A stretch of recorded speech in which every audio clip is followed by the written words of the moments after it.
Hello, class. This is Katrina. Welcome to week 8 discussion question number 1 and get right into it in relation to the article Positive Psychology. And just whereas no child has it all, it is also true that no child lacks it all.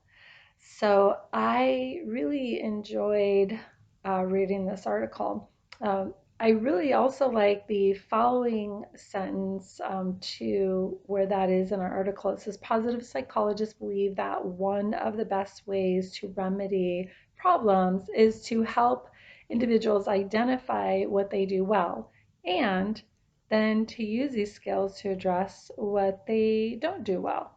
Um, so I love this statement as it's such a good reminder for adults as well, for those who may feel a little less inadequate in a particular area. But to begin this at a young age can really help a child to comprehend not everyone will have the same talents. There are some who may just have a natural ability in a particular area, but then not so much in another.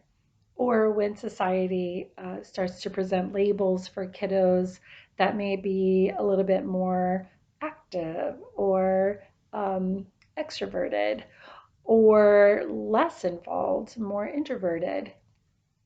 And so I see clients every day, and I get the opportunity to engage in their lives for just a little bit before they go in to see their counselors.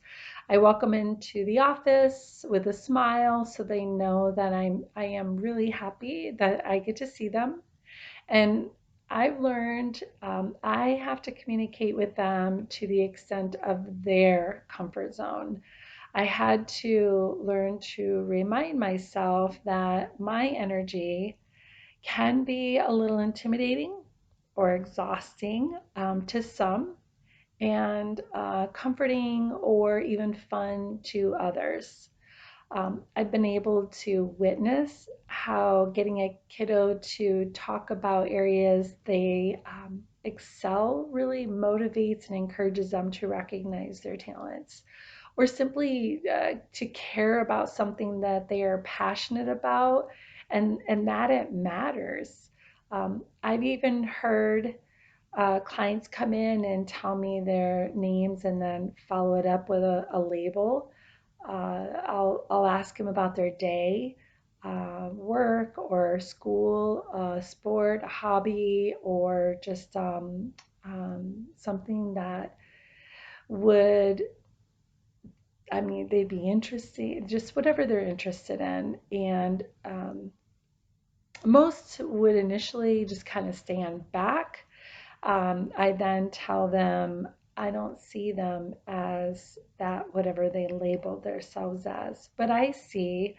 And then I just kind of talk about whatever they consider as positive about themselves, and if they are receptive to it. Some clients aren't quite receptive to believing that about themselves, but just to kind of encourage them um, and tell them, wow, that really must have taken a lot to be able to, write that paper or to drive through the traffic. That really took a lot. It sometimes can be very challenging. So even just taking those things that are everyday lives and acknowledging the accomplishments in it, I could see just the, yeah.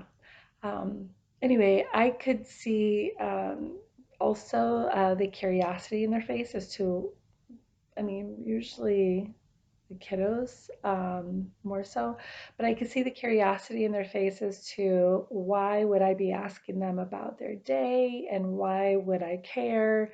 I'm a stranger that just happened to work in the building that they had their counseling in, so why would I be so interested in them? And then getting to see them week after week and giving them smiles and hello and then just addressing them by their first name and just letting them know, hey, I care enough about you that I'm gonna address you by your first name. You're not just gonna get a smile and I put my face down, but I'm actually going to engage, and then maybe even recall a conversation we had previously regarding a topic that they felt they were interested in or that was important to them, or just reminding them like that, wow, is traffic better today than it was last time? Remembering that conversation. Then I get to see really how that heavy begins to just kind of shed off. Um, so just validating them and letting them know.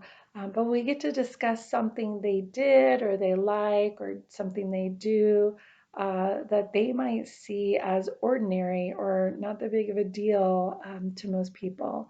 And I get to share with them how that sounds really interesting or exciting, or how amazing that they put the work into the task, that they can make a difference to someone.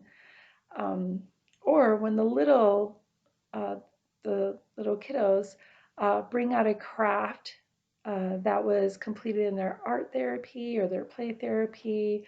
And then so I ask their permission if I could see their artwork. And then when they show it to me, I don't just tell them how wonderful it looks, but why I believe it looks wonderful.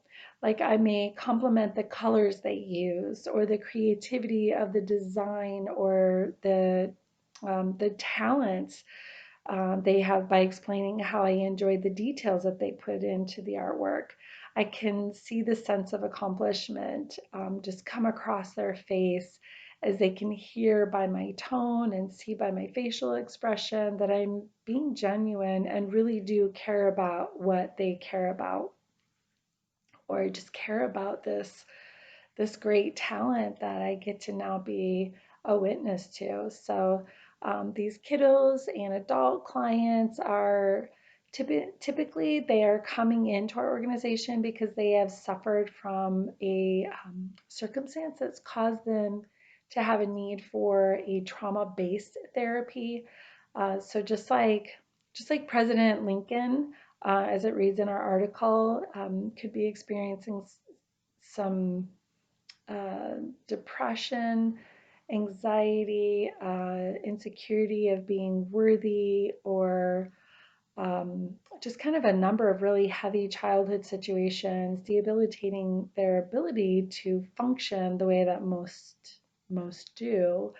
But how they find the will and just push through in areas that are necessary, such as everyday life, like work and school, or just simply society involvement. Not only do I get to apply this at work, but my husband and I are also mentors.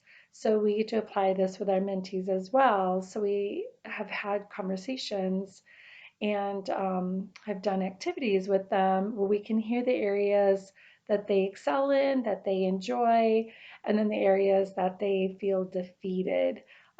I love to see the expression they give when we get excited with and even for them. So we get excited. We're in that journey, hearing their difficulties, and then also we get to hear what they enjoy.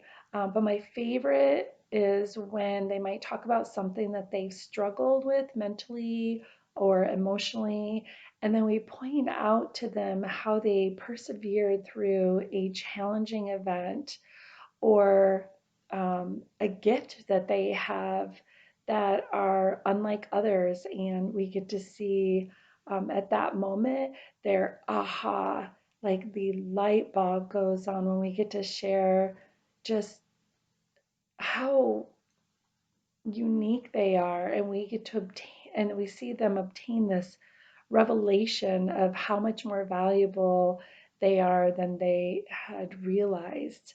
A couple of weeks ago, there was a 20-year-old man, I'm sorry, 29-year-old man who came into our lobby at work.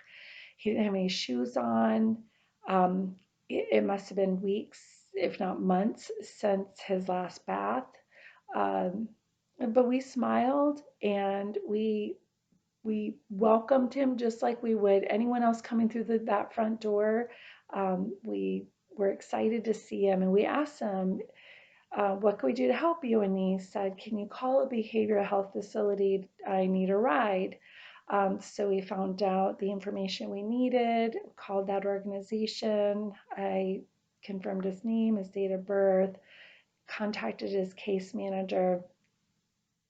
It took nearly 3 hours for his ride to come.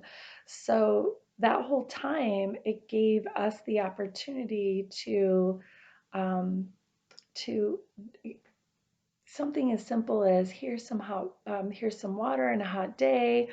Come in, please come in and sit in, this air conditioned building versus walking around outside. And we just wanted him to know that he was really important to us and he really mattered.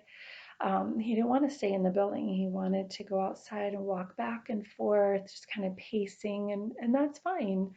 Um, but we got the opportunity to just chat with him, and he asked if we were a church, and I explained how we're a foster care adoption organization with counseling as well. And he went back outside to wait, and then he eventually came back in and just kind of kept walking in and out on that hot day. And at one time, one of the gals that was greeting him at the front door, had a conversation with him at a little bit later in the day that I wasn't there, but she'd shared with me. And this was just before his ride came, and she said, "Hey, can I pray with you or for you?" And he said, "I don't believe in God. God hasn't been there for me." And when she shared that with me, I told her, I said, I can't actually believe that he believes that statement. Um, I only say that because of all of the other buildings that surrounded us in that area. We are the one he chose to walk into. We are the only one that reads Christian on the building, and God was displaying his grace and heart through us for this young man and gave us the opportunity to be his light, to show this gentleman that you are very important, not only to us, but God loves you and you are important to him and he is looking out for you. And um, so, anyways, I just have to say I just love psychology. Um, and one of my favorite lines in this article was the line that reads, positive psychology is to write off no one. Um, I think that falls in line with everybody matters. Everybody matters. And okay, well, it's been a pleasure. I look forward to hearing your well, almost last video, because the last one's going to be sharing our posters. So I look forward to seeing your responses. And thank you so much. You guys have a wonderful night. Bye bye.